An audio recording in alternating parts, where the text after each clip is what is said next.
आज उस समाधान की बात करते हैं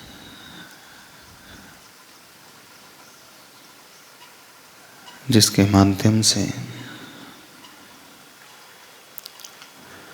हम अपने आप को अंदर से, अपने परिसर को बाहर से कुछ और व्यवस्थित कर पाए। विगत दिनों से जो चर्चा चल रही थी,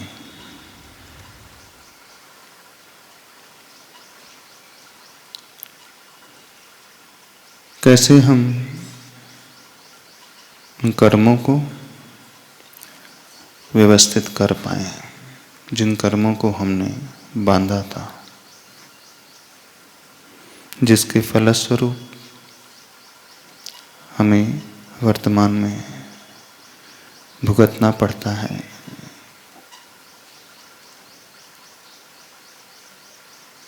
इंडिकेशंस भिन्न भिन्न तरीकों से हमें मिलते हैं। वह संकेत आपके ग्रह आपको दिखाते हैं, आपका शरीर आपको सिम्टम्स के माध्यम से बताने लगता है, आपकी फैमिली मेंबर्स, आपकी सराउंडिंग कुछ उस प्रकार से बिहेव करने लगते हैं जो मन को हमें अच्छा नहीं लगता है।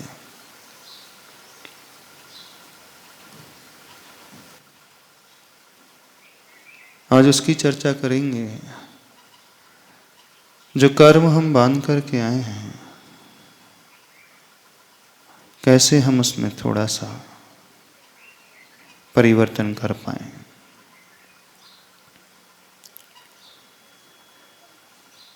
ऐसा कोई नियम नहीं जैसा भाग्य हम लेकर के आए हैं, एज इट इज हमें भोगना ही पड़ता है। वैसा ही कुछ चीजें हैं जो हमारे हाथ में हैं, वर्तमान में हमारे पुरुषार्थ के अधीन होती हैं,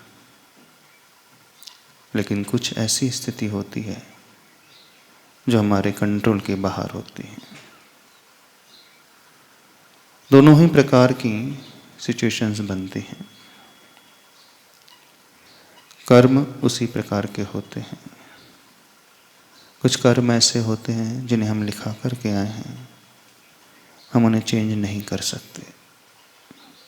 हमने पूर्व में कुछ किया है, उसे हमें भुगतना ही होगा। लेकिन कुछ ऐसे भी कर्म होते हैं जिनकी इंटेंसिटी को हम कम कर सकते हैं, इसके ड्यूरेशन को भी हम कम कर सकते हैं। कुछ कर्मों के ड्यूरेशन को हम बढ़ा भी सकते हैं। कुछ कर्मों की वो इंटेंसिटी, जो तीव्रता है, उसे भी हम इंक्रीज कर सकते हैं। कुछ कर्म ऐसे होते हैं जिन्हें हम बदल भी सकते हैं। परिवर्तन उसमें वर्तमान के पुरुषार्थ से हम कर सकते हैं। जैन शास्त्रों में आचार्यों ने इसका वर्णन बहुत अच्छे से किया हुआ है। जिन कर्मों को हम बदल पाते हैं, उसका नाम उन्होंने संक्रमण दिया है। जिन कर्मों को हम बढ़ा लेते हैं, उसकी इंटेंसिटी को हम और तीव्र कर जाते हैं, तो उसका नाम उन्होंने उत्कर्षण दिया है। जिन कर्मों की इंटेंसिटी हम घटा पाते हैं, उसका नाम उन्होंने अपकर्षण दिया है। लेकिन कुछ कर्म ऐसे हैं जिन्हें हम बिल्कुल भी चेंज नहीं कर सकते, ना ही उसकी इंटेंसिटी, ना ही उसकी ड्यूरेशन। उसका नाम उन्होंने निकाचित कर्म दिया है। आपको वो दृष्टांत याद होगा, उदाहरण याद होगा। उस ओवरहेड टैंक में जो पानी भरा हुआ होता है, किन माध्यमों से हम उस पानी की पीएच वैल्यू को चेंज कर सकते हैं, उसके कंटामिनेशन को निकाल सकते हैं। फिल्टर लगा करके उसमें रहने वाला कचरा भी हम दूर कर सकते हैं।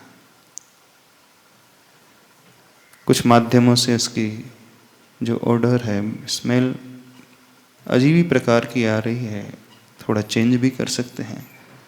लेकिन कुछ ऐसा है, इसका टेस्ट हम नहीं बदल पाते हैं।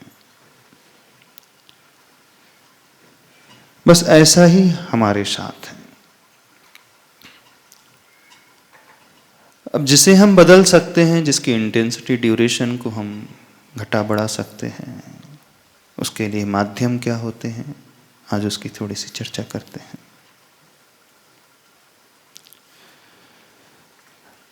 हम क्या बढ़ाना चाहते हैं? जो हमारा सौभाग्य कहलाता है, पुण्य कहलाता है, जो हमें अच्छे फल को देता है, हमारी भावना रहती है कि वो और भी बढ़ता चला जाए, जिसे व्यक्ति पुण्य कहता है। दिन अच्छे चल रहे हैं, सब कुछ बढ़िया है, कोई परेशानी नहीं है, तो भावना ये होती है कि ये एज इट इज मेंटेन न केवल रहे, बल्कि इसमें भी ग्रोथ होते रहे। यानी इसका टाइम जो पीरियड है उसको हम बढ़ाने की कोशिश करते हैं। भावना यही पाते हैं। जब आप बिजनेस करते हैं तो आप यही सोचते हैं ना कि एवरी ईयर टर्नओवर प्रोपोर्शनेटली बढ़ता चला जाए, इन्फ्लेशन रेट से अधिक बढ़ता चला जाए। मार्केट इन्फ्लेशन रेट जो बढ़ रहा है उतना ही ना बढ़े, क्योंकि इन्फ्लेशन रेट से बढ़ेगा तो वही बढ़ना कुछ कहलाता ही नहीं, मायने नहीं रखेगा। आपका टर्नओवर 5% हाइक हो गया, बढ़ गया है, at the same time market भी वैसे ही बढ़ गया, इन्फ्लेशन भी बढ़ गया, तो नेट जो रिजल्ट आएगा जैसा लास्ट ईयर था वैसा ही आएगा। तो आपकी फीलिंग होती है, आपकी भावना होती है कि नहीं, जो टर्नओवर है, जो नेट प्रॉफिट है, इन्फ्लेशन से कुछ ऊपर उठ करके होना चाहिए। ये हो गया मॉनेटरी टर्म्स में। फैमिली लाइफ में भक्ति की भावना होती है, जिनके साथ मैं रह रहा हूं मेरी बॉन्डिंग और अच्छी होती चली जाए, वे लोग मुझे सुख दें, मेरी आज्ञा में रहें, मेरे अनुसार चलें, मेरा रिस्पेक्ट करें, ये भावना रहती है। हमारा ध्यान हमेशा रखते चले जाएं। जब जब जो जो आवश्यकता होती है जीवन में, वो हमारे लिए सब कुछ प्रोवाइड कराते चले जाएं।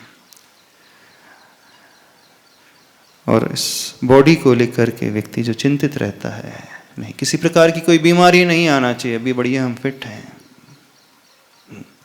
लेकिन ये फिटनेस मेंटेन रहे, न केवल मेंटेन रहे बल्कि और अच्छा इसमें होता चला जाए। तो जो जो अच्छाई को लिए हुआ होता है, हम अथवा हर संसारी व्यक्ति यही भावना भाता है कि ग्रोइंग फेस में चलता चले जाए। लेकिन जो हमारे साथ कुछ बुराइयों को लिए होता है, जो कमियों को लिए होता है, जिसके द्वारा हमें दुख मिलता है, परेशानी मिलती है, हमें हमेशा यह सोचते हैं उसमें अवश्य कमी आते चले जाए, चाहे वो परेशानी बीमारी की हो, चाहे रिलेशनशिप्स को लेकर को हो, चाहे फाइनेंशियल कंडीशन को लेकर के हो। जो एडवर्स सिचुएशन होती है, हम उसकी इंटेंशनलिटी और उसका ड्यूरेशन दोनों कम करने की भावना भाते हैं।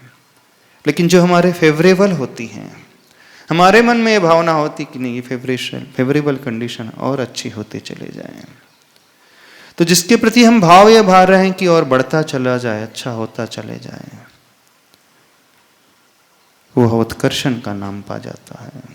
और जिसके प्रति हमारे मन में ये भाव आता है कि घटता चला जाए, विपरीतता घटती चले जाए, प्रतिकूलता हमारे जीवन में न केवल घटती चले जाए पर एक क्षण वह भी आ जाए कि पूर्ण समाप्त हो जाए और वह प्रतिकूलता अनुकूलताओं में कन्वर्ट हो जाए, तो उसे अपकर्षण और संक्रमण का नाम जैन आगम में, जैन ग्रंथों में, जैन शास्त्रों में लिखा हुआ है।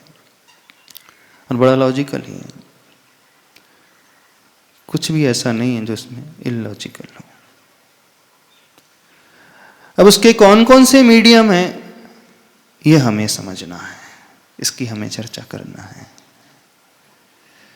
तो जो मीडियम दुनिया अपनाती है, बहुत सारे इलॉजिकल मीडियम्स अपनाते रहती है।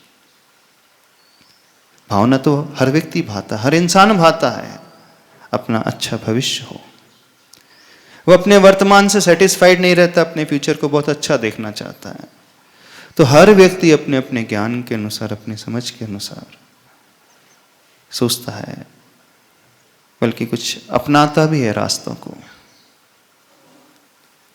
वो कौन से रास्ते को अपनाता है उसकी चर्चा नहीं करते हैं, वो आप तो जानते ही हैं। लेकिन जो प्रॉपर मेथड होना चाहिए उसी की चर्चा करना है। दो चीजें हैं, एक हमारा इंटरनल जो हमसे भिन्न नहीं है, हमारी सोल से भिन्न नहीं है, वो हमारे इमोशंस, और दूसरा एक्सटर्नल मोड है जो हमें दिखलाई दे देता है संसार में, दुनिया में। और एक एक्सटर्नल और है जो ये बॉडी है, शरीर है, वैसे यह भी अपना ही लगता है पर यह भी अपना नहीं है। तो दुनिया के जो कदम बढ़ते हैं प्रायः ना, वो बाहर की ओर ही बढ़ते हैं। वो सराउंडिंग को ठीक करके अपने आप को ठीक करना चाहते हैं, लोगों के व्यवहार को ठीक करके अपने जीवन की खुशियों को तलाशते हैं। सर्टेन एक्सटेंट तक वो भी हो सकता है, होता है, डिनाई नहीं कर रहे कि नहीं होता है, पर वो बहुत कम एक्सटेंट तक हमारे हाथ में रहता है। हम कहाँ तक दुनिया को बदलते चले जाएंगे, कहाँ तक दुनिया के स्वभाव को बदलेंगे, किन किन लोगों के स्वभाव को हम अपने अनुसार चेंज कर पाएंगे, वेरी डिफिकल्ट। कहाँ कहाँ बाहर की सराउंडिंग, बाहर का क्लाइमेट हम चेंज करते जाएंगे, कठिन होता है, पता है। कितने शहरों को आप बदलोगे, कितनी गाड़ियों को आप बदलोगे, एक लिमिट होती है, उससे ज्यादा कुछ नहीं कर सकता व्यक्ति, सोच करके भी नहीं कर सकता। हाँ, एक शहर आपने बदल दिया, एक बिजनेस आपने बदल दिया, 2 बिजनेस आपने बदल दिए, लेकिन उसके बाद कहीं ना कहीं फिर आपको सेटल होना ही पड़ता है। एक जॉब, 2 जॉब, 3-4 जॉब आपने चेंज कर दी। जब रिजल्ट आपके अकॉर्डिंग नहीं मिलते हैं तो फिर व्यक्ति सोचने लगता है अब कहाँ तक भागे, अब जो है उसी में वो रहने का आदी हो जाता है। ऐसे ही होता है। कोशिश वो करता है कि मैं थोड़ा सा बदल करके देखूं, है रास्ता है, क्षेत्र परिवर्तन से कुछ परिवर्तन अवश्य आता है, लेकिन एक लिमिट तक ही होता है, उससे ज़्यादा नहीं हो सकता। ये सारे जो एक्सटर्नल मीडियम अपन अपनाते हैं दुनिया में, उनका इफेक्ट होता है लेकिन थोड़ा सा, लेकिन जो इंटरनल होता है वो ज़्यादा इफेक्टिव होता है। एक्सटर्नल में हमें दूसरों का आलम्बन लेना पड़ता है, लेकिन इंटरनल हमारे हाथ में होता है, और वो हमेशा कहीं पर भी कैसे भी हो सकता है। उसमें हमें इंडिपेंडेंट नहीं होना पड़ता है, हम इंडिपेंडेंट रहते हैं, लेकिन जब भी हम एक्सटर्नल का आलम्बन लेंगे हमें पराश्रित हो जाना पड़ेगा किसी व्यक्ति पर, किसी वस्तु पर, किसी सुविधाओं पर। लेकिन जो इंडिपेंडेंट होता है वो स्वाश्रित होता है, उसे ज़्यादा विकल्प भी नहीं होता है। हमारी बात समझ में आ रही है, हम क्या कह रहे हैं? आप कहाँ भागते हो जनरली? कौन से मोड को आप अपनाने की कोशिश करते हो जनरली, बताना। माइक लेकर के बोलना थोड़ा सा। अभी तक अपने जो ज्यादा समय दिया है, जो भी भावना भाई है, जो भी चाहा है, जो भी किया है, प्राय एक्सटर्नल मोड को ही ठीक करने का, उसको आश्रय लेकर के कार्य करने का प्रयत्न किया। बोलना। जी महाराज जी, महाराज जी, हम हमेशा ऐसा ही हमारा अप्रोच रहता है अक्सर कि हम बाहर के जो वातावरण है, बाहर के जो व्यक्ति हैं, उनको ठीक करने की कोशिश करते हैं, जबकि अंदर की तरफ हम लोगों का ध्यान प्राय कम जाता है। अच्छा, आसान इजी बाहर का रहता है कि अंदर का रहता है, ये पूछना चाहते हैं। माशी, पहले तो ऐसा लगता है कि बाहर का आसान है, क्योंकि बहुत सारी चीज़ें जो है हमारे कंट्रोल में भी होती है बाहर, लेकिन बाद में रियलाइजेशन होता है कि हम सब कुछ नहीं बदल सकते हैं, क्योंकि सबको बदलना हमारे हाथ में है भी नहीं। तो अंदर का फिर बाद में रियलाइज़ होता है कि अंदर ही बदलना सबसे सही है, उपयुक्त है। जब व्यक्ति बहुत छोटा रहता है ना, उसके मन में सपने उठते हैं, मैं सारी दुनिया को बदल दूंगा। जब वो टीनेजर में होता है, उस फेज में होता है, तो वह सोचता है कि जब मैं इतना कैपेबल हो जाऊंगा, उसके माध्यम से बहुतों को बदल करके रख दूंगा। अब जैसे जैसे उसकी मैच्योरिटी बढ़ने लगती है, एज बढ़ती है, फिर वो रियलाइज करता है सारी दुनिया को बदलना तो पॉसिबल नहीं होगा। दुनिया इतनी बड़ी है, कहां कहां तक मैं बदलते जाऊंगा। फिर वो सोचता है मैं जिस स्टेट को बिलोंग करता हूं, मेरे ही जैसे बोलने चालने वाले हैं, वो मेरी लैंग्वेज को जानते हैं, मेरी संस्कृति को जानते हैं, मैं अपने इन्फ्लुएंस से उन्हें बदल दूंगा। फिर वो रियलाइज करता है मेरे बस की भी ये भी बात नहीं है। फिर थोड़ा सा वो और मैच्योर हो जाता है, 35 to 40 की रेंज में आता है। फिर सोचता है अब सारे स्टेट को छोड़ो, मैं अपने ऑफिस को बदल दूं, मैं अपने घर के सारे मेंबर और रिलेटिव्स को बदल दूं। लेकिन वो भी नहीं होता है, थोड़ा और मैच्योर होता है।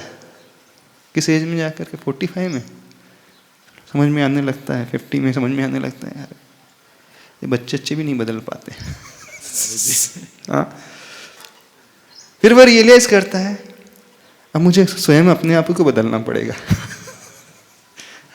ऐसे ही होता है जी महाराज जी। बिल्कुल, वो उस समय जाकर के उसे रियलाइजेशन होता है कि नहीं, मेरे सारे एफर्ट जो है अभी तक के, जो बाहर वाले एफर्ट्स थे, लेकिन कुछ भी उससे रिजल्ट नहीं आया। मतलब काश मैं अपने से शुरुआत करता तो कितना अच्छा रहता। ऐसे होता है। तो हम समझें अंदर का बहुत आसान होता है, वो हमारे हाथ पर होता है। हाँ, कुछ ऐसी परिस्थितियां होती हैं जहां बाहर भी आवश्यक होता है, मना नहीं किया जा रहा उसके लिए, लेकिन हम अंदर की ओर झांकना सीखे, उसे पकड़ना सीखे। यदि जितना एफर्ट आप दूसरों के लिए देते हो, जितनी आप मेहनत दूसरों के लिए करते हो, उतनी ही मेहनत आप स्वयं के लिए कर लोगे, तो व्यक्ति कहां से कहां नहीं पहुंच सकता है। जब आप सर्विस में होते हो किसी कंपनी के लिए,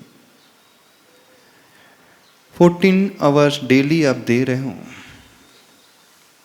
देते हो, कई लोग होंगे 12 to 14 आवर्स डेली देते हैं अपने ऑफिस में, और आप एक बहुत बड़े पिलर हो उस कंपनी के, और आपके माध्यम से वो कंपनी बहुत ग्रो कर जाती है, होता है। लेकिन आपको कितना मिलता है? जितनी आपकी सैलरी, जितना पैकेज, उससे ज्यादा नहीं मिलता। और कंपनी कितना अर्न करती है हमें बताना। सॉफ्टवेयर में हो आप सभी लोग, आप अपने क्लाइंट्स के लिए दिन भर में 12 to 4 आवर देते हो, आपको पर आवर कितना क्या होता है कि बिलिंग कितनी होती है पर आवर के हिसाब से आपकी? क्यों रितेश बताना। आप सब बहुत अच्छे से समझते हैं कि क्या बिलिंग आपकी होती है। ऑन साइट पे भी आप जब जाते हो तो आपको क्या मिलता है, आप अब्रॉड भी जाते हो तो क्या मिलता है आपको? मैक्सिमम महाराज जी मोस्ट, हाँ, अगर मैक्सिमम भी लिया तो 1000 pound per day, 100 pound per day, sorry 100 pound per day, 10,000। और कंपनी की बिलिंग क्या होती? कंपनी का तो महाराज जी बैंकिंग है ये। नहीं, बैंकिंग नहीं, सॉफ्टवेयर में जहां पर भी है, इस फील्ड को जानते तो हैं। एक एम्प्लॉय की बिलिंग पर आवर कितनी होती है? ऑलमोस्ट 4 टाइम्स कंपनी पर एम्प्लॉय, 4 टाइम्स जो एम्प्लॉय को दे रही मिनिमम, एवरेज में वो 4 टाइम्स ज़्यादा कमाती है। 4 टाइम्स? हाँ, नहीं हमें नहीं लगता 4 टाइम्स से बहुत कम हुआ। ये एवरेज है महाराज जी, मतलब एसएमईज वगैरह का तो मोर देन 50 टाइम्स होगा। हाँ। लेकिन अगर टीम का एवरेज कर दें और जो फिगर आएगा 10 पीपल हैं टीम में, और उसके हिसाब से अगर लेते हैं तो एटलीस्ट 4 टाइम्स तो है। 8 to 10 टाइम्स जहाँ तक हम समझते हैं कंपनी इतना अर्न करती है। जो सर्विस प्रोवाइडर्स कंपनी होती हैं बेसिकली इतना तो अर्न करती है ना। हाँ, अब आप उनके लिए जॉब कर रहे हो, आप उनके एसेट्स हैं। अब वो कोई मशीनरी तो है नहीं, आप ही उनकी मशीनरीज हो। कोई प्रोडक्शन यूनिट तो है नहीं। वो प्रोडक्शन यूनिट होती तो एक मशीनरी इतना प्रोड्यूस करती है, इस पर डिपेंडेंट हो जाता है। लेकिन एक सर्विस प्रोवाइडर जो कंपनी होती है, उनकी मशीनरी ह्यूमन बीइंग ही है, आप ही स्किल लेबर ही है। यदि वही आप अपने लिए करने लगो तो जितने भी स्टार्टअप्स होते हैं क्या होता है, वो क्यों स्टार्टअप में आ जाते हैं? वो रियलाइज करते हैं इतनी मेहनत में उनके लिए किया जा रहा हूँ। यदि हम एक ग्रुप बना ले, 4 फ्रेंड्स का एक ग्रुप बना ले और एक अपने लिए करने लगे तो उसकी ग्रोथ कितनी हो जाती है, होती है कि? बस ऐसा ही फंडा यहाँ पर भी। हम 4 को बदलने की कोशिश करते हैं, 6 को बदलने की कोशिश करते हैं, सोसाइटी को बदलने की कोशिश करते हैं। इतने ही एफर्ट्स हम अपने में डाल लें तो रिजल्ट बहुत अलग ही आएगा। आपके एफर्ट से हो सकता है सामने वाला बदल भी जाए सर्टेन एक्सटेंट तक, लेकिन आप कितनों को बदलोगे? हाँ, कहां तक बदलोगे? तो बेस्ट ऑप्शन तो यही है, जो सॉल्यूशन है वो अपने अंदर वाला होना चाहिए। अंदर का बदलते ही सब कुछ बदला हुआ नजर आएगा, और अंदर नहीं बदला तो बाहर थोड़े से में भी परेशानी आने लगती है। तो अंदर का बदलाव का अर्थ है हम उन इमोशंस को देखना सीखें, हम उन भावों को पकड़ना सीखें। उन भावों में हम कन्वर्सन कैसे लेकर के आ सकते हैं, ये हमारे हाथ में है, और ये मोस्ट इफेक्टिव टूल है। और इन्हीं भावों से, इन्हीं परिणामों से, इन इमोशंस से, जिन कर्मों की हम बात कर रहे थे, उन कर्मों में भी बदलाव आता है। उसकी इंटेंसिटी बढ़ेगी अथवा कम हो जाएगी, उसकी ड्यूरेशन भी कम बढ़ती होते चले जाएगी, लेकिन वो होता अपने ही भीतर से है। अन्य जो ऑप्शंस हैं दुनिया अपनाते रहती है, अल्टीमेटली जो फीलिंग्स होती है वो अपनी ही होती है। सपोज आपके मन में भाव उठ रहे थे कि मेरे पास अच्छी लग्जरी कार नहीं है। जब तक वो कार नहीं आती व्यक्ति पीड़ित रहता है, पीड़ित होता है। जब आप कैपेबल हो जाते हैं, आप कार ला लेते हो, तो कार आपको खुशी देती है? नहीं, जो आनंद होता है वो भीतर से ही उठता है। और जब तक वो नहीं थी तो हम दुखी थे, स्वयं व्यक्ति दुखी रहता है। बस एक छोटा सा वो माध्यम बना, उससे ज्यादा कुछ नहीं। तो हम उस टूल की ओर देखने की कोशिश करें, कैसे हम अंतर का वो परिवर्तन लाना सीखें। उसे हम पकड़ना सीख लें तो बहुत अच्छा हो जाएगा। कल आपसे कहा था कि व्यक्ति कुछ स्वयं कैपेबल होते हैं, उन्हें किसी की आवश्यकता नहीं होती है अपने आप को बदलने के लिए, लेकिन वे एक्स्ट्रा ऑर्डिनरी होते हैं बहुत। जनरली सब एवरेज। उन्हें किसी की आवश्यकता होती है। किसकी आवश्यकता होती है? जो हमसे बहुत ज्यादा कैपेबल है। उन्हें आवश्यकता होती, हमें आवश्यकता होती है जो बहुत ऊंचे बैठे हुए हैं, फिर वो प्रभु है। वो गुरु हैं, वो दिव्य शक्ति है। इस कारण आपसे कहा था उस नमोकार मंत्र का आलम्बन।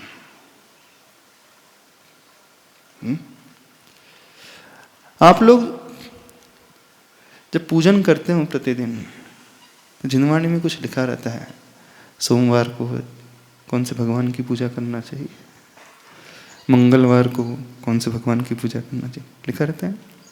क्या लिखा रहता है? सोमवार को चंद्र प्रभु भगवान, मंगल को वासु पूज्य भगवान, बुधवार को शांतिनाथ, गुरुवार को आदिनाथ, ऐसे है। शुक्रवार को पुष्पदंत, शनिवार को मुनिसुरतनाथ, रविवार को पार्श्वनाथ अथवा पदम प्रभु। ये क्या मिथ्यात्व है? बताना क्यों? कि कोई भी भगवान की कर ले। महाराज जी सभी भगवान सभी भगवान बराबर है ना? बराबर है। हाँ, तो सब किसी भी कर ले, किन्हीं भी भगवान की कर सकते हैं महाराज हाँ, जी। तो फिर ये ऐसा क्यों लिखा है? ये ठीक है कि नहीं? महाराज जी एक दृष्टि से तो देखा जाए तो सभी भगवान समान है, राइट। लेकिन कुछ लोगों की अलग अलग मान्यताएं होती हैं। कुछ लोगों की अलग अलग मान्यताएं होती हैं। भगवान तो सभी समान होते हैं, सभी समान होते हैं, ठीक है, उसमें कोई अंतर नहीं। लेकिन वे भगवान गुणों की अपेक्षा समान है, समझना। जो एट्रीब्यूट्स हैं, जो क्वालिटी है इंटरनल, उनकी अपेक्षा समान है। लेकिन कुछ ऐसा भी है जहां समानता नहीं है। हाँ? पद की अपेक्षा समान है, भले सारे तीर्थंकर हैं, लेकिन कुछ ऐसा भी है जहां समानता नहीं है। क्या असमानता है? चंद्र प्रभु भगवान के शरीर का रंग श्वेत वर्ण का था, आदिनाथ भगवान शांतिनाथ का स्वर्ण वर्ण का, मुनिसुरतनाथ भगवान का सांवला काला रंग का, पार्श्वनाथ का हरियर। ऐसा भी है ना? महाराज जी एक चीज और नहीं है कि नहीं अंतर? है महाराज जी। अच्छा, अब देखो, हम जो बताना चाह रहे हैं उसे समझने की कोशिश करना।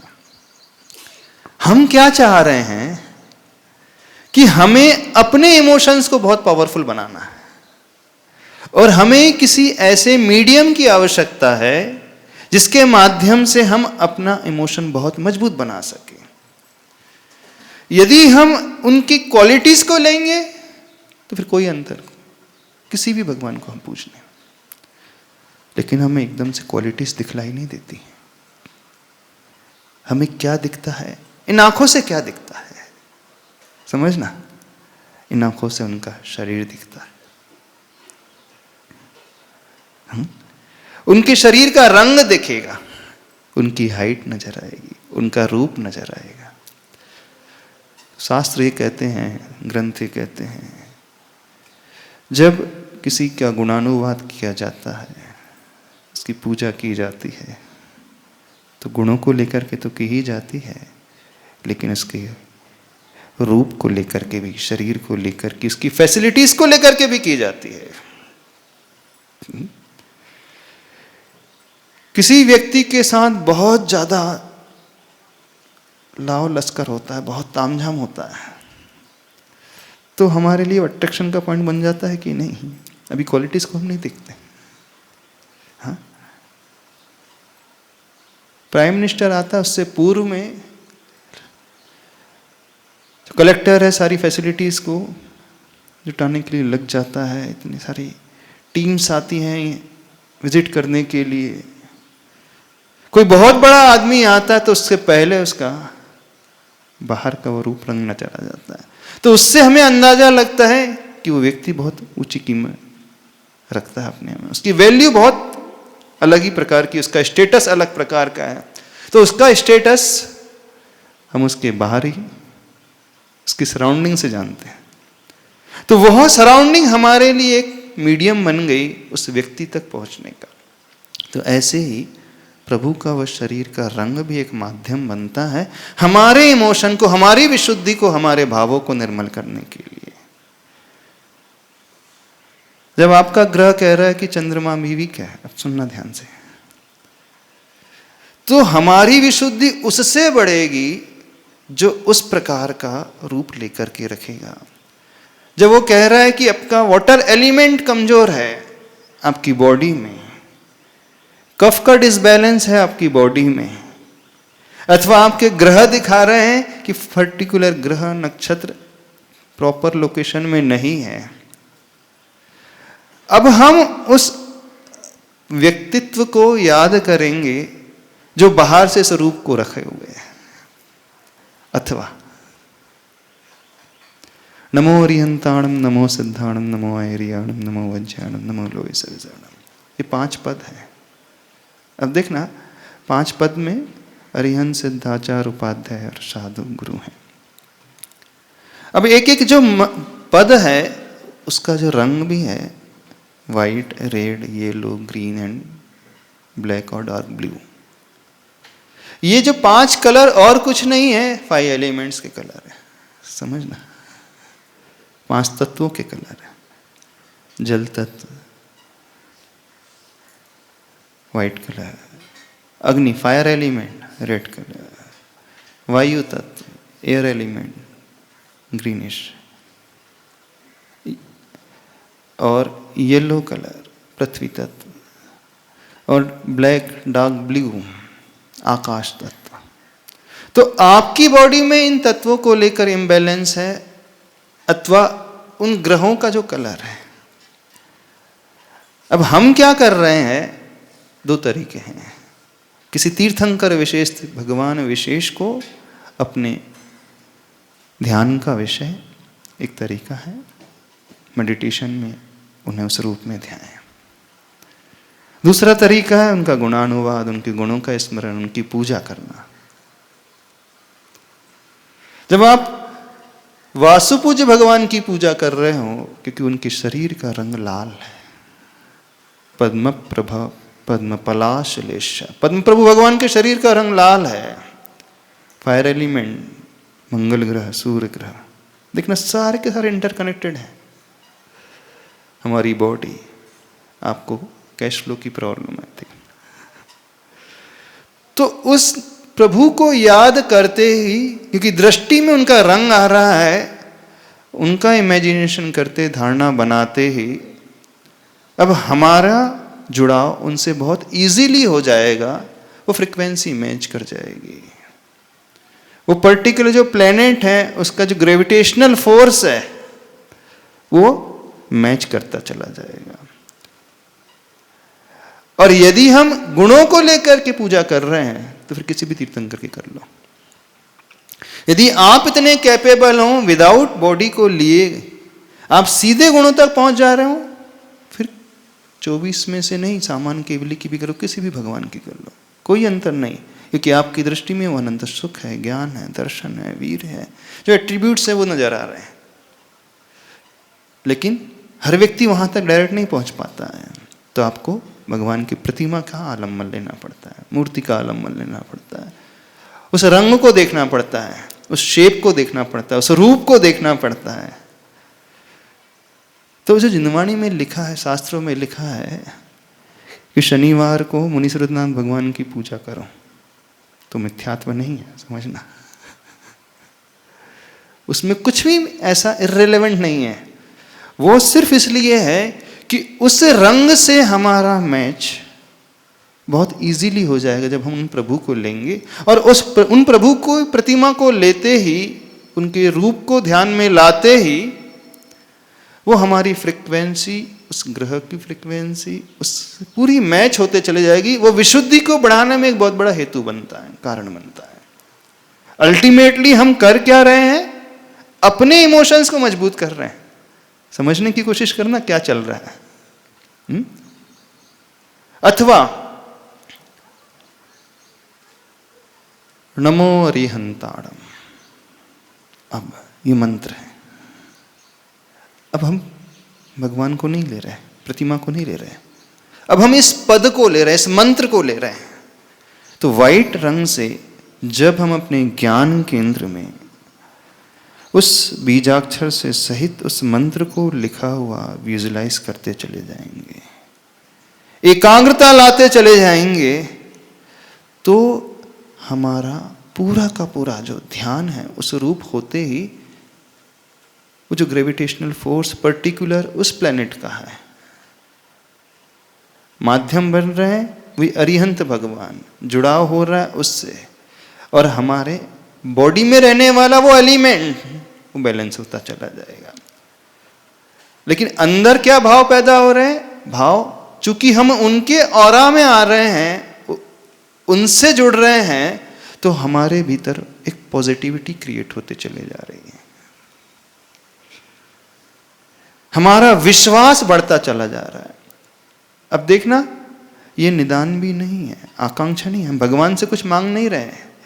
एक चीज होती है, कष्ट निवारण के लिए प्रभु का स्मरण करना, प्रभु का, भगवान का ध्यान करना, मंत्र का जाप करना, और कष्ट आने पर जाप, ध्यान और पूजन करना, दोनों में जमीन आसमान का अंतर होता है। जब हम ये भाव भाते हैं कि भगवान मेरे कष्ट दूर हो जाएं, हाँ, मेरी बीमारी दूर हो जाए, आर्थिक समस्या जो है सॉल्व हो जाए, ये अलग चीज हो गई। लेकिन हम जो प्रोसेस बता रहे हैं उसमें कोई आकांक्षा नहीं, भगवान मुझे दे दो, ये बात ही नहीं इसमें। इसमें जो बात बताई जा रही है, उन प्रभु को अथवा उस पद को याद करते ही हमारी विशुद्धि इतनी बढ़ेगी, और उस विशुद्धि के माध्यम से जो कर्म अट्रैक्ट होगा वो हमें अंदर से मजबूत बनाएगा। तो कष्टों में प्रभु को याद करना, किसी मंत्र विशेष का जाप करना, ध्यान करना, पूजन करना, वो इसलिए कि हम अंदर से स्ट्रांग बन सके। इसमें कोई दोष नहीं। हाँ, लेकिन दोष उसमें है, भगवान मेरे कष्ट दूर हो जाए, यहां व्यक्ति भिखारी बन गया। तो आप इस भाव को लेकर के याद करोगे, ध्यान करोगे, तो आपकी इंटेंसिटी जो है एकाग्रता की अपने आप कम हो जाती है। फिर उस समय जो कर्म आएंगे वो उतने पावरफुल आएंगे नहीं, अच्छे वाले। लेकिन आप बिना कोई विकल्प के सहजता से उस इमोशन को क्रिएट करना चाहते हो, तो फिर उन मंत्र को अथवा उस पद को अथवा उन प्रभु को अपने ध्यान का विषय बनाए।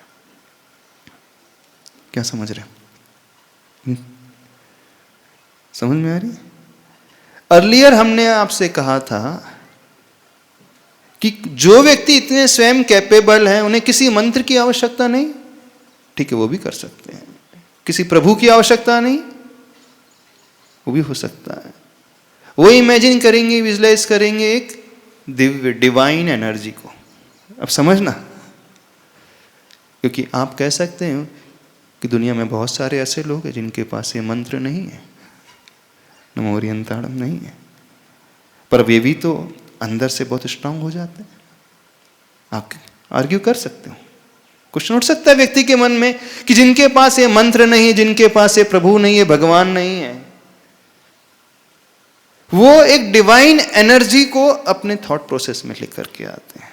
और डिवाइन एनर्जी है, वो दिव्य शक्ति, वो पॉजिटिव एनर्जी है, पूरे यूनिवर्स में फैली हुई है, तो वो उससे जोड़ने की कोशिश करते हैं।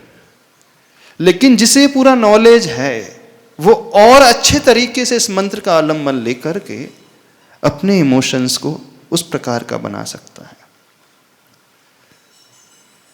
बिल्कुल हो जाएगा। आपने प्लेसिबो इफेक्ट के बारे में सुना है? क्यों राजू जी, क्या होता है प्लेसिबो इफेक्ट? चलो आप बताओ। कई लोगों ने सुना होगा ना प्लेसिबो इफेक्ट क्या होता है, और नोसिबो इफेक्ट।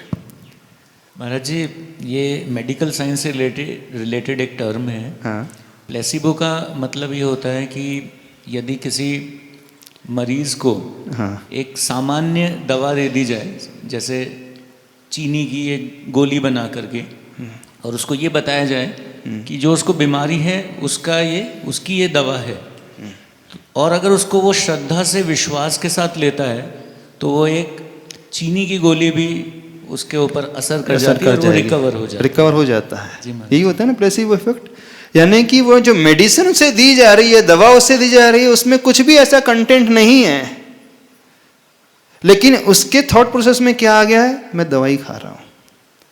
अब ये उसका विश्वास, श्रद्धा भीतर से पैदा होते ही उसकी बॉडी में हार्मोनल चेंजेस अपने आप आने लगते हैं। कुछ ना कुछ तो होता है भीतर से। अब एक था वो उसने टेबलेट ली जिसमें वो कंटेंट था एंटी एलर्जिक अथवा एंटीबायोटिक एंटीसेप्टिक वॉटेवर जो भी था, और एक आपने एक शुगर की जो भी पिल्स ऐसी सामान्य बना दी, तो उसमें श्रद्धा की कोई ज़्यादा बात नहीं थी, वो काम जो कर रही थी एक मेडिसिन कर रही थी कि ठीक है, लेकिन प्लेसिबो इफेक्ट में एक सामान्य सी वो थी, यानी उसका वो विश्वास भीतर का कि नहीं मैं दवाई खा रहा हूं तो काम हो रहा है। तो ऐसे ही जब आप उस व्यक्तित्व से अपने आप को जोड़ते हो, लेकिन यहां पर वो था नहीं फिर भी काम हो गया, अब हम जिसकी बात कर रहे हैं वो व्यक्तित्व है, उसका एग्जिस्टेंस है। यहां पर क्या हुआ था प्लेसिबो इफेक्ट में, कोई मेडिसिनल प्रॉपर्टीज उस टैबलेट में नहीं थी, सिंपल सी थी, सिंपल। लेकिन हम जिसकी बात कर रहे हैं, जिसको अपने ध्यान का विषय बनाना चाहते हैं, जिसकी आप पूजा करना चाहते हो, उसका एग्जिस्टेंस है। तो जब जिसका एग्जिस्टेंस है और आपका विश्वास है तो कनेक्शन और ज्यादा पावरफुल होगा, हम ये कहना चाहते हैं। बिल्कुल इसका इफेक्ट होता है। और नोसिबो इफेक्ट क्या होता है? इसका विपरीत होता है महाराज जी, जिसके अंदर यदि व्यक्ति के अंदर बिल्कुल भी श्रद्धा नहीं है, उसका आत्मविश्वास नहीं है, हाँ। और उसको अच्छा से अच्छा उसका इलाज कराया जाए अच्छे डॉक्टर से, तो भी वो उसके ऊपर असर नहीं करता है। इवन प्रॉपर मेडिसिन भी दे दी जाए तो इफेक्ट नहीं करती ना। देखना, अब जिस टेबलेट में मेडिसिनल प्रॉपर्टीज थी, उसका कंटेंट प्रॉपर था, फिर भी उसका इफेक्ट यदि होता है तो बहुत माइन्यूट, बहुत कम, अथवा इफेक्ट ही नहीं होता। इस कारण कई लोग ऐसे भी आते हैं जो वर्षों से दवाई खाते ही रहते हैं, लेकिन ज्यादा असर नहीं होता, असर नहीं होता। और कुछ लोग होते हैं कि बहुत जल्दी रिकवर कर जाते हैं। अब आप कह सकते हैं कि हमारी उनकी बॉडी इस प्रकार की है, हाँ बॉडी इस प्रकार की हम भी मानते हैं, लेकिन वो बॉडी ऐसी बनी क्यों? थोड़ा सा और अपन रिवर्स चलें। आपका क्या आर्ग्यूमेंट रहेगा? महाराज जी सबका शरीर अलग अलग होता है ना, हमारा शरीर तो कमजोर है, इस कारण बहुत धीरे धीरे दवाई लगती है। किसी का शरीर मजबूत होता है, उसका डाइजेस्टिव पावर मजबूत होता है, उसकी रिटेंशन कैपेसिटी मजबूत होती है, तो उसको तुरंत लग जाती है। ठीक है, हम भी मान रहे, एग्री कर रहे हैं कि उसकी बॉडी ऐसी है, लेकिन वो बॉडी ऐसी क्यों है इसके पास, और आपकी बॉडी वैसी क्यों है? कभी ये सोचा आपने? वो उसे बॉडी ऐसी इसलिए मिली कि उसकी थॉट प्रोसेस ऐसी है, उसके इमोशंस इस प्रकार के पैदा होते हैं, उसके भाव इस प्रकार के पैदा होते हैं, और उन भावों से उस प्रकार के कर्मों को वो अट्रैक्ट करता है, और वो कर्मों से इस प्रकार का शरीर बना देते हैं। और जो उस नोसिबो इफेक्ट से प्रभावित रहते हैं, उनकी विचारधारा इस प्रकार की रहती है, और उस विचारधारा से उस प्रकार के अशुभ कर्म आते हैं, और उसके माध्यम से शरीर और वीक होता चला जाता है। तो हमारी बॉडी हमारे ही मन पर आधारित होती है। ये जो लिखा है मन के हारे हार मन के जीते जीत, ऐसे ही नहीं लिखा है, ये फैक्ट है। जब व्यक्ति इस धारणा बना लेता है, वहां तो सिर्फ कल्पना थी, इमेजिनेशन था, रियलिटी में थी भी नहीं वो मेडिसिन। लेकिन अब हम जिसकी बात कर रहे हैं, कल्पना नहीं है, हाँ कोई कपोल कल्पित बातें नहीं है। हम कह रहे हैं कि यदि हम कुछ पाना चाहते हैं तो उस पद से जुड़ें। अब आप क्या पाना चाहते हो, बस उस पद से जुड़ जाओ। आप चाहते हो कि मेरे भीतर वो विल पावर बढ़े, नमो सिद्धार्थम, इस दर्शन केंद्र में उस रेड रंग से उस पद को लिखकर बस उस दिव्यात्मा से, उस डिवाइन पावर से जुड़े। बिल्कुल जैसे ही आप जुड़ोगे तो आप वहां से वो एनर्जी एकदम लेने लगोगे, क्योंकि उनका एग्जिस्टेंस है। बस हमें कनेक्शन जोड़ने की आवश्यकता है। अब किसी को इस पर विश्वास नहीं, वो कहता नहीं कुछ नहीं होता, पर उसे इस पर विश्वास है कि मैं जो सोचूंगा वो एफर्मेशन भाता है ना, मैं शुद्ध एनर्जी ले रहा हूँ, शुद्ध ले रहा हूँ, शुद्ध ले रहा हूँ। अल्टीमेटली वो कर क्या रहा है? मैं शुद्ध हूँ, मैं शुद्ध हूँ, मैं निश्चिंत हूँ, मैं निश्चिंत हूँ, मैं स्वस्थ हूँ, मैं स्वस्थ हूँ। क्या है? जब वो अंदर से इस एफर्मेशन को कर रहा है तो तुरंत अपने आप को उसी से कनेक्ट करता है, उस पॉजिटिव वाइब्रेशन से, और धीरे धीरे उसके भीतर वो चेंजेस उसे फील होने लगते हैं। तो सारा खेल जो है उन इमोशंस का ही है। अब वो इमोशन हम अपने बलबूते पर क्रिएट कर सकते हैं, इतने पावरफुल हैं तो। अथवा जो व्यक्ति हमेशा टेंशन फ्री रहता है, निश्चिंत रहता है, जिसकी मेंटलिटी लेट इट गो वाली, ठीक है जाने दो, क्या टेंशन लेना, क्या माइंड में रखना, छोड़ दो, देखना वो बहुत जल्दी रिकवर हो जाता है। अब जो ऐसी मेंटलिटी नहीं रख पाता तो उसके लिए कहा जाता है भैया आश्रय लो, उससे कहा जाएगा भगवान के चरण छुओ, उससे कहा जाएगा कि भगवान की भक्ति करो, उससे कहा जाएगा कि भगवान की शांति धारा करो, उससे कहा जाएगा कि भगवान की पूजा करो, जाप दो, मेडिटेशन करो। हाँ, अब उसने क्या किया, अपने लिए भगवान को बीच में लाया। अब जैसे ही भगवान उसकी दृष्टि में आते हैं, हाँ अब उसका विश्वास है कि अब मेरा काम हो जाएगा, ये भाव आता है ना। क्यों? क्योंकि मैंने भगवान की पूजा कर ली है। अंततः को तो हो क्या रहा है, उसका वही विश्वास पैदा करने के लिए वो भगवान आते हैं, वो मंत्र आते हैं। लेकिन यह जो मंत्र बताए जा रहे हैं, इणमो अरिहंताणम, तो उसका इफेक्ट बिल्कुल होता है। क्योंकि आज भी इस पूरे ब्रह्मांड में ऐसे बहुत सारे अरिहंत हैं जिन्होंने अपने आप पर विजय प्राप्त कर ली है, जो उन दिव्य शक्तियों से सहित हैं, जो विचरण कर रहे हैं, विदेह क्षेत्र आदि में हैं, जिनका एग्जिस्टेंस उस रूप में है, शक्तिशाली है। बस हम यहाँ बैठे बैठे उस मंत्र में नमो अरिहंताणम पद कहते हैं तो हमारा जुड़ाव वहाँ से होने लगेगा। और जो भी हमारे भीतर डेफिशिएंसी बॉडी को लेकर के अथवा आपकी कुंडली को लेकर के अथवा वो कर्मों को लेकर के, वो कर्म इस प्रकार के आने लगे हैं। जब हम नमो सिद्धाणम कहते हैं तो जो परम शुद्ध आत्मा है, सिद्ध आत्मा है, उस रंग से उस मंत्र को ध्यान करते हुए, तो उस सिद्ध शिला में जो बैठी हुई दिव्य शक्ति है ऊपर, उस शक्ति हमारे बीच आने लगती है। जब हम नमो आयरियाणम कहते हैं, पृथ्वी तत्व जिसका इम्बैलेंस है, उस गुरु को याद करें, पद के माध्यम से भी अथवा उनके शरीर के माध्यम से भी, उनके रूप के माध्यम से भी, उनकी दृष्टि के माध्यम से भी, उनके कार्यों के माध्यम से भी, उनकी क्वालिटीज के माध्यम से भी। मीडियम बहुत सारे हैं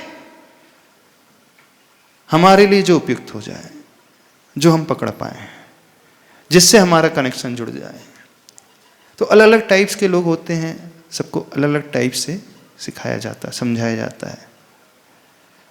कोई व्यक्ति उनकी सिर्फ क्वालिटीज को स्मरण में लाएगा तो भी हो जाएगा, लेकिन हर एक की बस की बात नहीं क्वालिटी तक पहुंच पाए।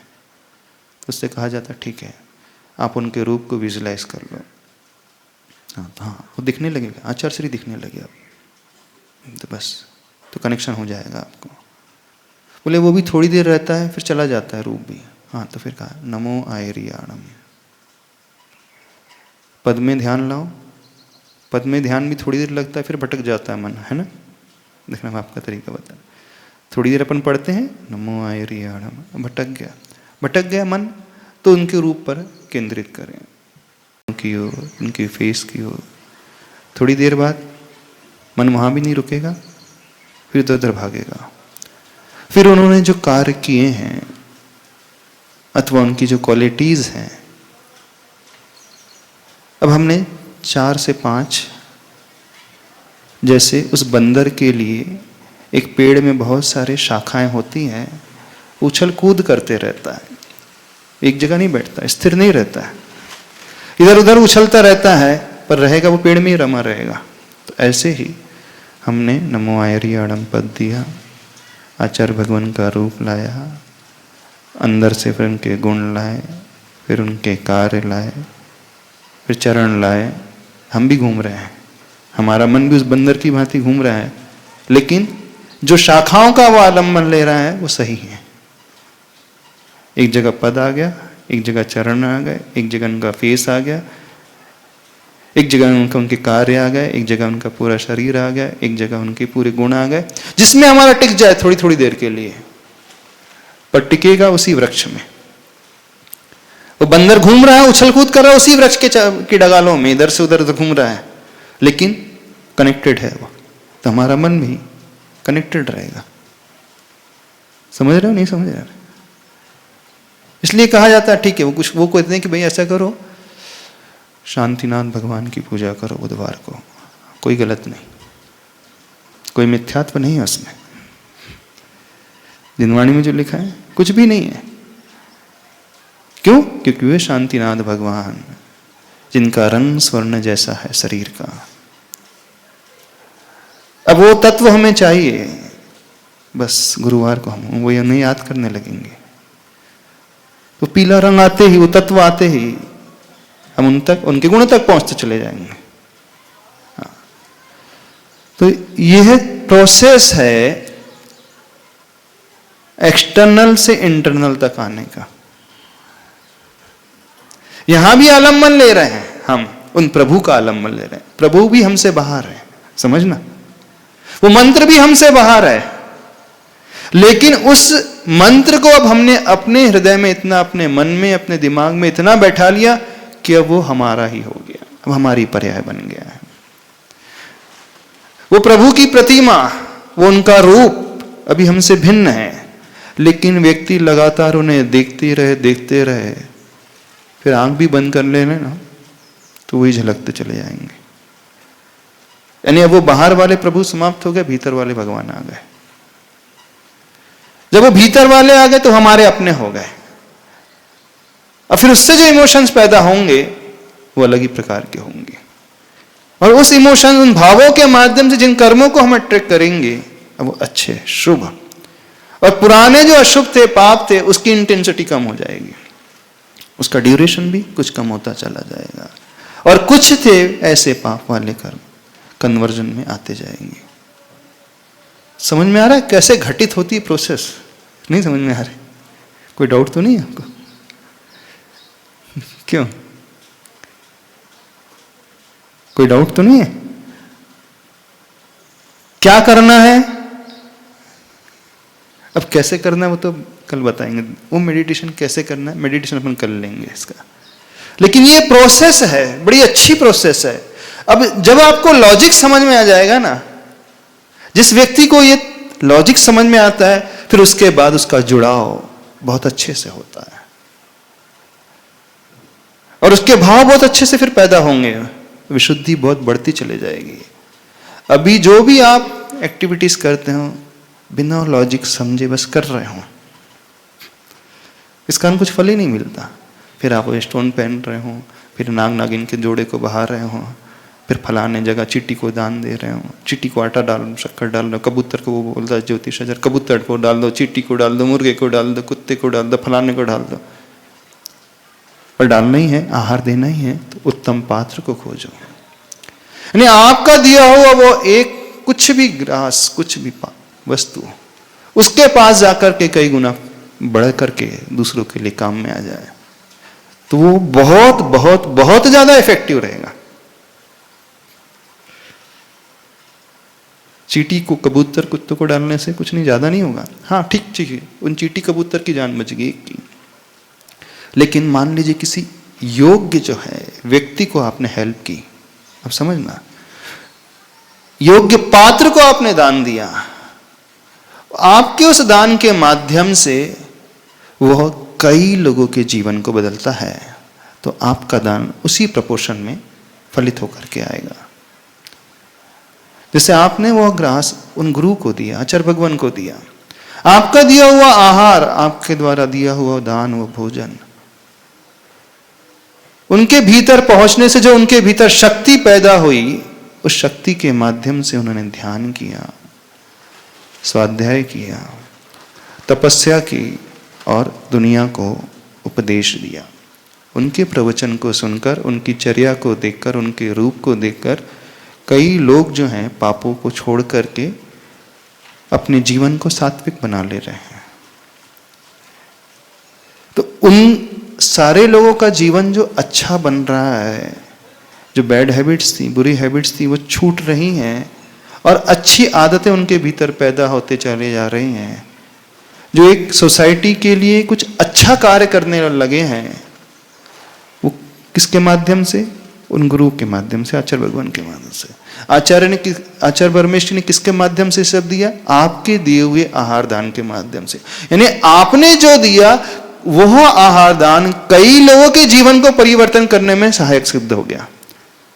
तो उनकी जो फीलिंग्स पैदा होंगी बहुत अच्छी होंगी, तो वह आपके लिए एक संप्रेषण का काम करेंगी, अच्छी भावनाओं को पैदा करने का। समझ में आ रही बात है? नहीं समझ में आ रही?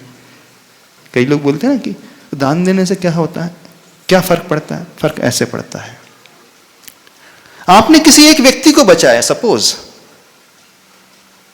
और वह बच करके अब उसने ठान लिया कि नहीं, मेरा जीवन तो जा रहा था, इसके कारण मेरा जीवन बचा है, अब मैं अपने बचे हुए जीवन को बहुत अच्छे से सदुपयोग में लाऊंगा। वह सेवा भाव में, मानव कल्याण की सेवा में आ जाता है। तो सारे लोग जो जिनकी वो सेवा कर रहा है, उसमें निमित्त कौन बन रहे हैं? वो व्यक्ति, और उस व्यक्ति के लिए निमित्त आप बने, यानी इनडायरेक्ट आप ही का दिया हुआ दान हो रहा है ना। इनडायरेक्ट आपके द्वारा की हुई सेवा, आपके द्वारा की हुई हेल्प से कितने लोगों को सोसाइटी में हेल्प हो रही? समझ में आ रहा है? इतने सारे लोगों का जीवन एक व्यक्ति के देने से बदलता है। जब उनकी अच्छी फीलिंग्स पैदा होती हैं, भावनाएं पैदा होती हैं, तो चारों तरफ जो है पॉजिटिव वाइब्रेशंस बनने लगती हैं। और सबसे बड़े उसमें कारण आप बने, एक व्यक्ति बना जिसने दिया, हेल्प किया, तो उनकी जो फीलिंग के माध्यम से, अच्छी भावना पैदा होने के माध्यम से जो कुछ भी अच्छा पैदा हुआ है, अब वह आपको शुभ शुभ देता चला जाएगा। इसलिए कहा जाता है अपने जीवन को बदलने के लिए, अपने बुरे दिन को बदलने के लिए व्यक्ति को हेल्प करना चाहिए, दूसरों की सेवा करना चाहिए। फिर उसे हम कर्म सिद्धांत के अनुसार समझे तो वह साता वेदनी कर्म के आश्रव में निमित्त बन जाता है। भूत वृत्त्यनुकंपादान, समझ रहे हो कि नहीं? किसी को बचाना, किसी को दान देना, अथवा वो क्षमा का भाव धारण करना, कंट्रोल अपने आप में रखना, अपने एकदम शांत रहेंगे तो शुभ कर्म आएगा। अब हम उस ऑरा से जुड़ रहे हैं, उस व्यक्तित्व से जुड़ रहे हैं। नमो रियंताणम पद कहते ही अब उन जैसी क्वालिटीज हमारा सबकॉन्शियस माइंड अपने आप चाहने लगेगा, जिसका हम स्मरण कर रहे हैं, जिसको हम याद करते हैं।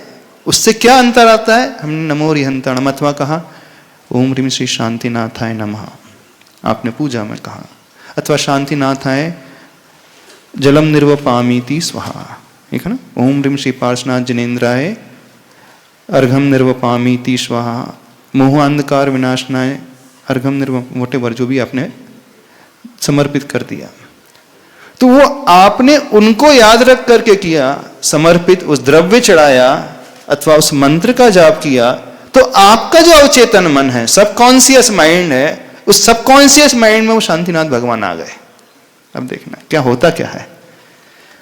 हमने नमो अरिहंताणम का, तो अब हमारे अवचेतन मन में वो अरिहंत भगवान आ गए। तो जितने बार व्यक्ति इस पद को दोहराएगा, जितना अधिक वो कॉन्सेंट्रेट करेगा, जितनी अधिक वो पूजा करेगा, जितना अधिक उनके गुणों को स्मरण करेगा, उनकी आरती उतारेगा, उनका गुणानुवाद करेगा, उतने ही बार हमारे सबकॉन्शियस माइंड में एक हैमरिंग होती जाएगी। एक एग्जांपल देते हैं। एक वृक्ष को है काटना है। अब एक बच्चा जा रहा है, अपने हाथ में छोटी सी कुल्हाड़ी लेकर के जाता है, और वो उसकी डगाल में धीरे धीरे धीरे धीरे मार रहा है। 1 घंटे में वो 100 स्ट्राइक करता है। उससे वृक्ष कटता है क्या? थोड़ा सा बताना। हाँ, नहीं कटता। एक दूसरा व्यक्ति आ रहा है, बड़ी कुल्हाड़ी लेकर के आता है, एक्स लेकर के आता है, और 4-5 उसने वार किए, कट गया। अब वो छोटा सा बच्चा है, उसे देख करके और अपनी स्ट्राइक बढ़ाते जा रहा है, धीरे धीरे धीरे धीरे, लेकिन वृक्ष नहीं कट रहा है। लेकिन उस वृक्ष की डगाल में कोई अंतर आता है कि नहीं? अब उसकी स्ट्राइक थाउजेंड्स हो गई हैं, अब बढ़कर के 10,000 हो गई हैं, कोई अंतर आएगा? आएगा अंतर। जब उसने पहली बार उस वृक्ष की टहनी में मारा, दुनिया को दिख रहा कुछ नहीं हुआ, लेकिन उसकी जो एकदम आउटर लेयर है उसमें एक थोड़ी सी लाइन बन जाती है। फिर वहीं पर सेकंड स्ट्राइक होती है, फिर क्या होता है, थोड़ी सी लाइन गहरी हो जाती है। फिर थर्ड स्ट्राइक होती है तो जो उसकी आउटर लेयर है थोड़ी सी वो धागा सा निकलने लगता है। वो 1000 टाइम्स उसमें मार रहा है, हाँ वृक्ष कटेगा नहीं, लेकिन क्या हो गया, वहां पे एक डीप कर्व बन जाएगा। अब बन जाएगा कि नहीं? अब उसके स्ट्राइक 10,000 टाइम हो गए, अब वो डीप कर्व और गहरा हो जाएगा। अब उसको हो सकता है मेहनत लगे 1 लाख स्ट्राइक करने की, अथवा 10 lakhs अथवा 1 million टाइम्स। तो जब वो 1 million टाइम्स तक स्ट्राइक करेगा तब कहीं जाकर के वो वृक्ष कट करके अलग होगा। देखने में क्या रहा, 1 million। तो वो जो पहला स्ट्राइक था उसने कुछ कार्य किया था कि नहीं किया था? पर वृक्ष कट रहा कब है, जब 1 million टाइम्स उसने उस कुल्हाड़ी के द्वारा स्ट्राइक किया, उस पर वार किया, तब कटा। तो पहले का इंपॉर्टेंस है कि नहीं, है ना? पर नजर दूर से आता है, कुछ भी नहीं आ जाता। ऐसे ही जब हम पहली बार नमो अरिहंताड़म कहते हैं तो हमें लगता है कुछ हो ही नहीं रहा। जब हमने 108 बार नमो अरिहंताड़म कहा, हाँ, अब वो स्ट्राइक धीरे धीरे हमारे सबकॉन्शियस माइंड में बैठने लगी है। अब उसकी फ्रीक्वेंसी और हम बढ़ा रहे हैं और ज्यादा बार कर रहे हैं, डेली कर रहे हैं, तो वो सबकॉन्शियस माइंड में और गहरी गहरी गहरी गहरी होते चले जाएगी। वो इतनी गहरी हो जाएगी फिर एक समय कि आप डायरेक्ट उन अरिहंत परमेष्टि से, उस परमात्मा से जुड़ जाओगे। और जैसे ही आप जुड़ोगे तो उन जैसी क्वालिटी अब आपके भीतर धीरे धीरे पैदा होने लगेगी।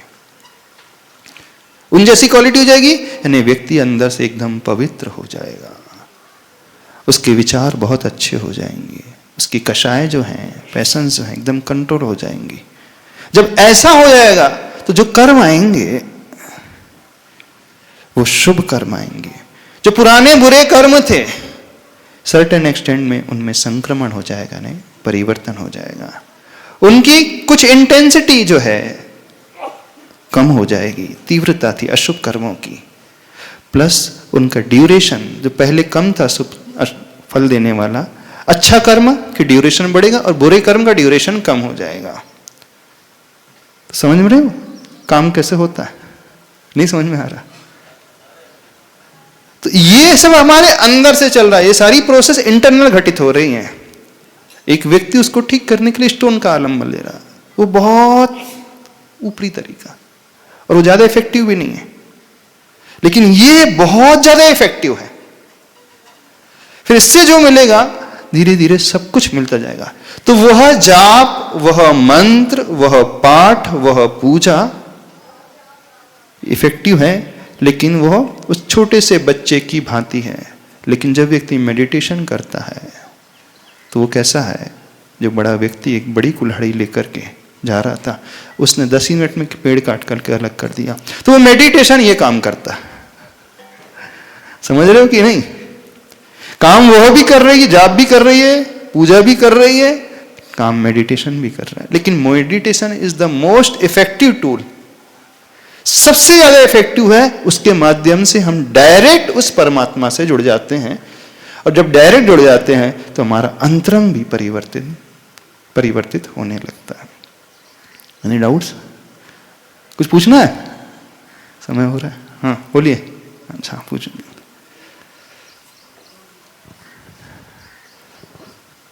नमस्ते महर्षि। महर्षि, तो जो पूजा पाठ हम लोग करते हैं, मेडिटेशन अगर इतना इम्पोर्टेंट है तो क्या हम लोग सिर्फ मेडिटेशन ही करें, पूजा पाठ को अभी साइड में रख दें? मेडिटेशन जो है अंतिम तप माना जाता है, उसी से केवल ज्ञान की प्राप्ति होती है, ध्यान करने से ही। लेकिन ध्यान करने के लिए वो पात्रता भी तो चाहिए। ध्यान उसको लगता है, मेडिटेशन उसका लगता है जो विकल्पों से ऊपर उठा हुआ होता है, जो दिन भर घर गृहस्थी के जंजाल में चिपका है, उलझा है, दिन भर वो ऑफिस के बारे में सोच रहा है, उस टारगेट के बारे में सोच रहा है, दिन भर लड़ाई झगड़े के बारे में, खाने पीने के बारे में सोच रहा है। तो जब भी बैठेगा ना नमो अरिहंताड़म, अरे खाना भी वो खाना है, मुझे याद वो आएगा, अभी उससे इतना रिपेमेंट, उससे पेमेंट इतना लेना है, अभी वो प्रोजेक्ट वहाँ पे सबमिट करना है, उसको ही आएगा।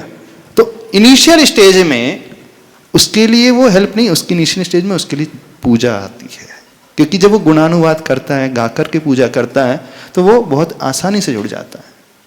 फिर जब वो इतना एक्सपर्ट हो जाए, इतना गहरा हो जाए, फिर जाप कार्य करेगी। जब इतनी गहराई में प्रवेश करने लगे, फिर बाद में मेडिटेशन। तो अपना कैलिबर समझ करके आपका मन कहाँ लगता है, ये आपको निर्णय करना है। ठीक है, और कुछ? हाँ, नमस्ते महाराज जी।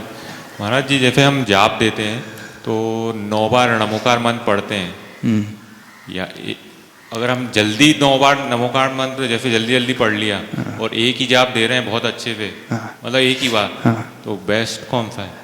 आप जो है लंच करते हो, 5 मिनट में लंच खा लो जल्दी जल्दी जल्दी, और बड़ी आराम से टेस्ट लेकर के चबा चबा करके खाओगे, कौन सा इफेक्टिव रहेगा?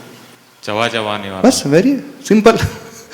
तो मतलब काउंटिंग में नहीं लगना है? काउंटिंग में नहीं, अच्छे से जो भी कार्य करना है ग्रेजुअली धीरे धीरे सब कुछ समझ करके, वो ज्यादा इफेक्टिव रहेगा। जो व्यक्ति स्पीड में, जैसे लंच टाइम हो गया, ऑफिस का टाइम हो रहा है, ब्रेकफास्ट करना है, 2 मिनट में पकड़ना है बस, तो क्या कैसे खाते हो? तो लगता नहीं है। बस नमोकार मंत्र भी ऐसे नहीं लगेगा, स्पीड वाला बिल्कुल काम में नहीं आएगा। अच्छे से समय दे करके, ठीक है। नमस्ते। हाँ, महर्षि, तो इसमें क्वांटिटी और क्वालिटी, जो क्वांटिटी मैटर नहीं करते? नहीं, क्वांटिटी भी मैटर करेगी। अब आपको भोजन में सिर्फ 1 बाइट खा के चले जाओगे तो पेट भर जाएगा। बहुत चबा के खा रहे हो आप, 1 ही बाइट खा रहे हो, पेट भर जाएगा अच्छे से। चबा करके भी खाना है, लेकिन जितनी क्वांटिटी रिक्वायर्ड है उतनी भी खाना है। लंच जल्दी जल्दी कर रहे हैं, लेकिन पूरे ध्यान पूर्वक कर रहे हैं उसको। जल्दी जल्दी भोजन कैसे खाया जा सकता है, हमें तो बताओ, हमें समझ में नहीं आता आज तक।